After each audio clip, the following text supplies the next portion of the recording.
एक छोटे से गांव में एक बूढ़ी माँ रहती थी, जिसका पति कुछ साल पहले गुजर गया था। उसका एक छोटा सा बेटा था, जिसका नाम रोहन था।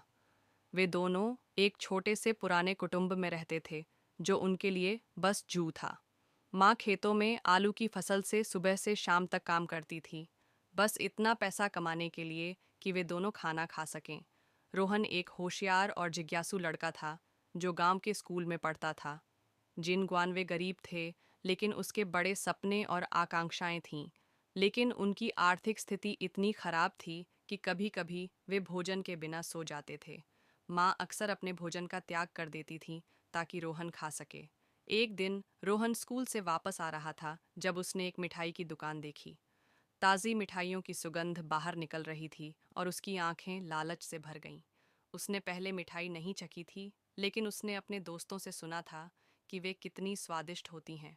वह दुकान के सामने खड़ा हो गया, रंगीन मिठाइयों को लालच से देखते हुए, लेकिन उसने जानता था कि वह उन्हें खरीदने के लिए पैसे नहीं हैं। उदास मन से रोहन घर वापस चला गया।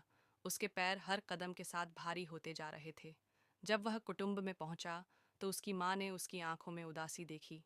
क्या हुआ बेटा? उसने चिंता से पूछा। रोहन ने झिझकते हुए बताया कि उसने मिठाइयों को देखा था और उन्हें चखना चाहता था, लेकिन पैसे नहीं थे। माँ का चेहरा गिर गया और उसने पछतावा और अपराध बोध महसूस किया। उसने अपने हाथ खोले और रोहन उसके गर्म आलिंगन में चला गया।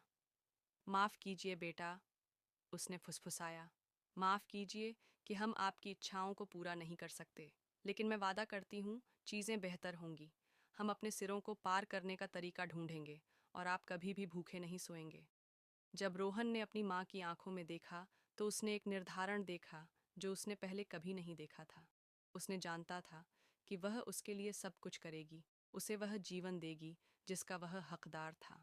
एक छोटी सी मुस्कुराहट उसके चेहरे पर आ गई।